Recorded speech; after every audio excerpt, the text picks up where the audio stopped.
Assalamualaikum warahmatullahi wabarakatuh. Baik, pada kesempatan hari ini saya akan melaksanakan GKM untuk jadwal seksi PDMS. Untuk materi GKM kali ini, saya akan membahas mengenai SKPP atau yang eh, merupakan kepanjangan dari Surat Keterangan Penghentian Pembayaran. Nah, untuk GKM ini sendiri difokuskan mengenai tata cara pengajuan SKPP ke KPPN oleh Satker. Ini sebagai sharing ke Bapak Ibu sekalian agar mendapat informasi juga apabila nanti bertugas untuk membuat SKPP. Jika nanti misal bertugas di kepegawaian atau apabila nanti membina Satker. Nah, SKPP itu apa sih Bapak Ibu? Jadi SKPP merupakan surat yang dibuat oleh kuasa pengguna anggaran untuk memberitahukan bahwa pembayaran gaji pegawai telah dihentikan. SKPP dibuat untuk pegawai yang pindah atau pensiun. Nah, ini SKPP ini disahkan oleh KPPN setelah memastikan bahwa rekod pegawai tersebut telah dipindahkan ke tabel pegawai nonaktif.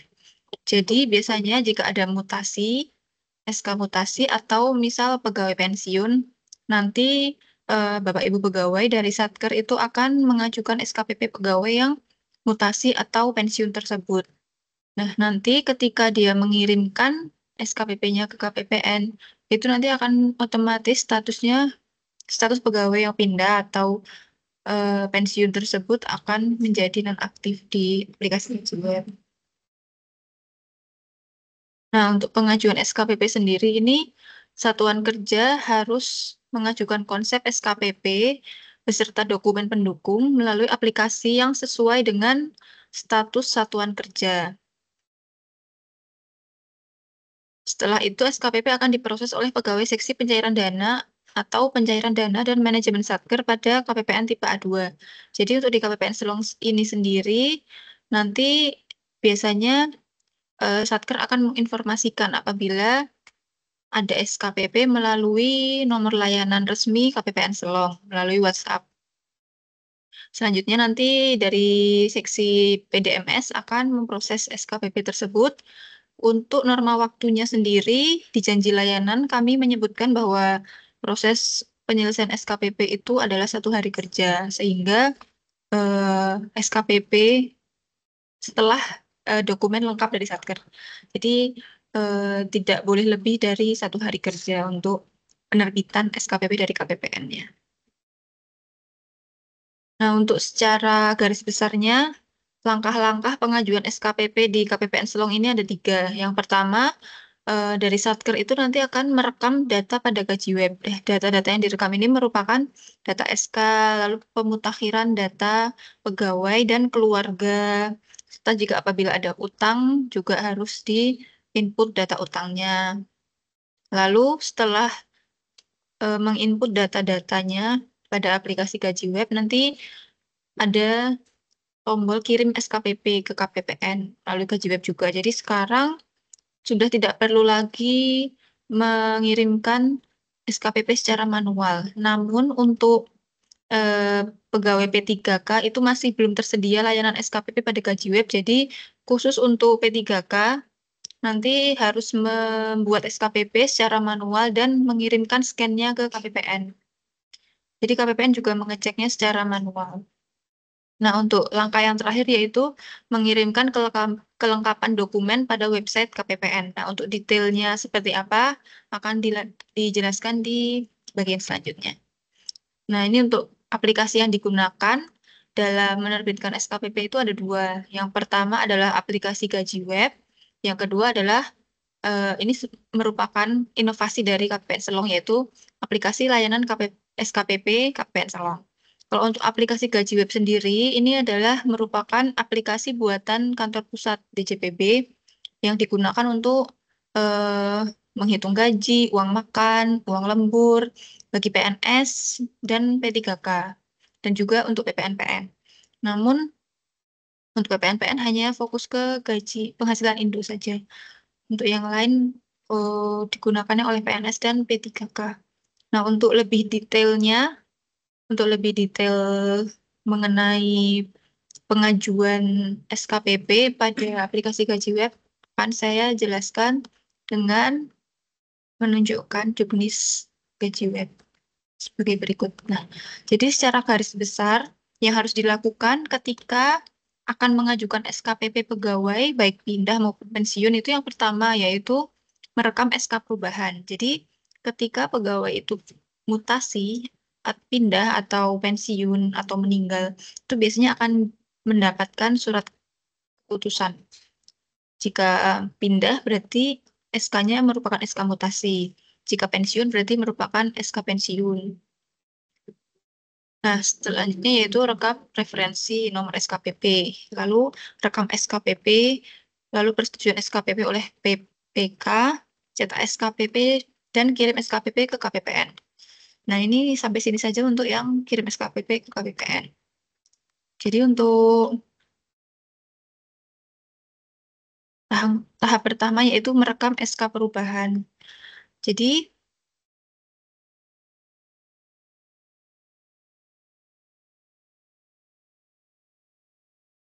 pertama yang dilakukan adalah set default anak satker dulu. Lalu masuk menggunakan role PPABP ke menu pegawai, lalu data pegawai. Lalu melakukan pencarian pegawai berdasarkan NIP untuk pegawai yang akan pindah atau pensiun. Lalu nanti pada kolom aksi bisa klik detail, lalu perubahan untuk merekam SK. Detail lalu perubahan. Nah, lalu bisa mengisi di kolom-kolom yang tersedia dengan isian sebagai berikut.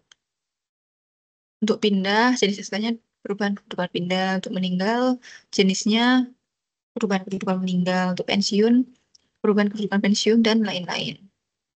Nah, setelah melengkapi seluruh data yang ada pada SK perubahan ini, bisa klik simpan. Nah, selanjutnya merekam referensi nomor SKPP.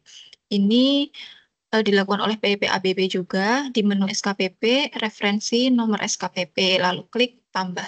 Dan isi nomor SKPP yang diinginkan sesuai format yang sudah ada pada satker tersebut.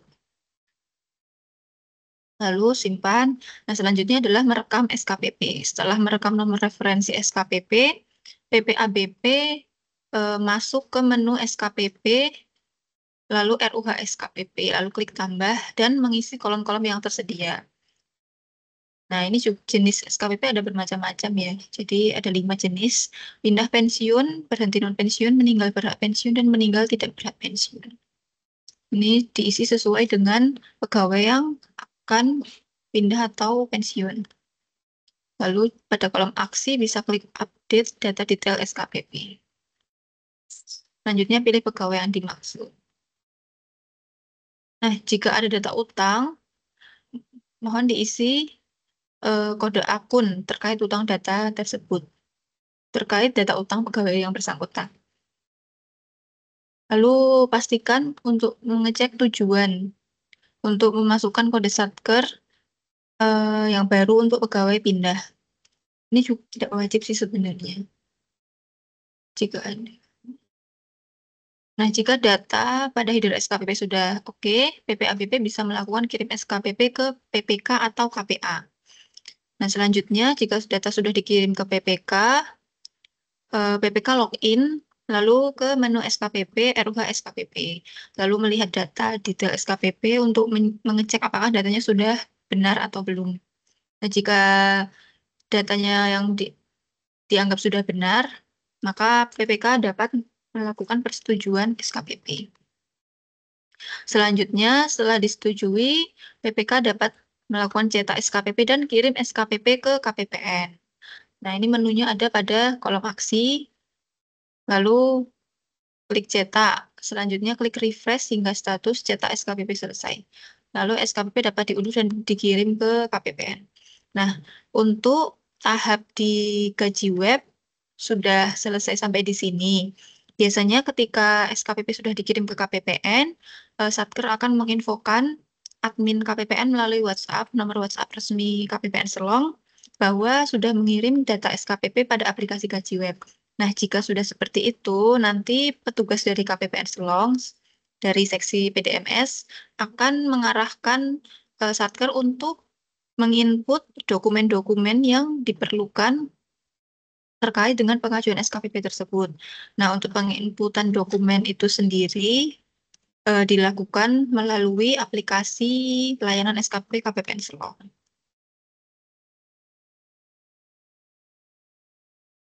Nah, ini. Jadi, untuk layanan SKPP KPPN Selong ini dapat diakses pada website KPPN Selong, website resmi KPPN Selong melalui alamat djpp.kemenkyu.go.id/kppn/selong/id. Nah, ada di menu layanan, lalu Suralaga, dan pilih yang SKPP, layanan SKPP. Nah, ini adalah dokumen-dokumen yang diminta oleh petugas KPPN yang harus diserahkan oleh Satker. Jadi, di aplikasi ini ada tiga tombol ya, tiga menu. Jadi yang pertama ada menu form submit dokumen, lalu download hasil SKPP, dan download format surat. Jadi untuk form submit dokumen tadi biasanya akan digunakan oleh Satker yang sudah mengirim data SKPP pada aplikasi Gaji Web tadi. Nah, untuk kelengkapan yang harus dikirimkan oleh Satker itu yaitu surat perintah atau SK mutasi untuk SKPP pindah, SK pensiun atau surat keterangan kematian untuk SKPP pensiun atau berhenti. Dan yang terakhir adalah surat permohonan penonaktifan supplier ini yang nomor 3 ini wajib untuk seluruh pegawai baik yang pindah maupun yang pensiun atau meninggal. Nah, ini dapat dilihat di sini untuk formnya seperti ini. Nah, form ini dibuat mengacu pada PMK nomor 178 tahun 2022. Yang harus dilengkapi oleh Satker itu ada kode satuan kerja, lalu surat keputusan pensiun atau mutasi, tergantung apakah pegawainya itu pindah atau pensiun, lalu surat permohonan penonaktifan rekening. Nah, di sini juga em, dipastikan apakah sudah mengirimkan SKPP pada aplikasi Gaji Web seperti yang tadi sudah dijelaskan. Apabila sudah, dapat memilih sudah. Apabila belum, dimohon untuk dapat mengirimkan data SKPP pada aplikasi Gaji Web terlebih dahulu. Nah, jika sudah lengkap, maka bisa klik kirim.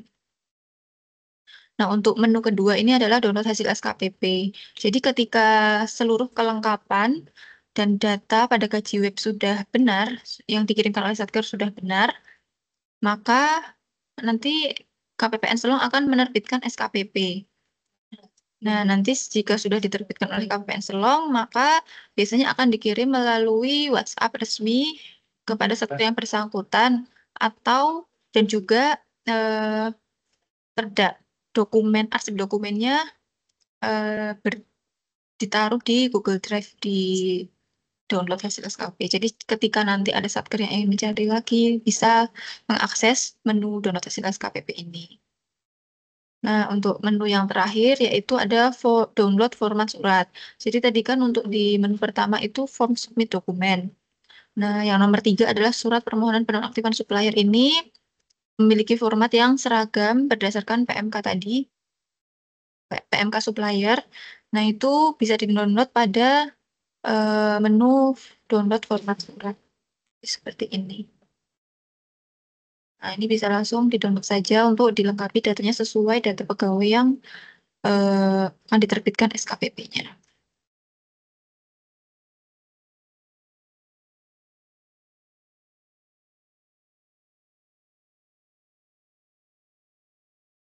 Sekian informasi dari saya. Kurang lebihnya saya mohon maaf. Assalamualaikum warahmatullahi wabarakatuh.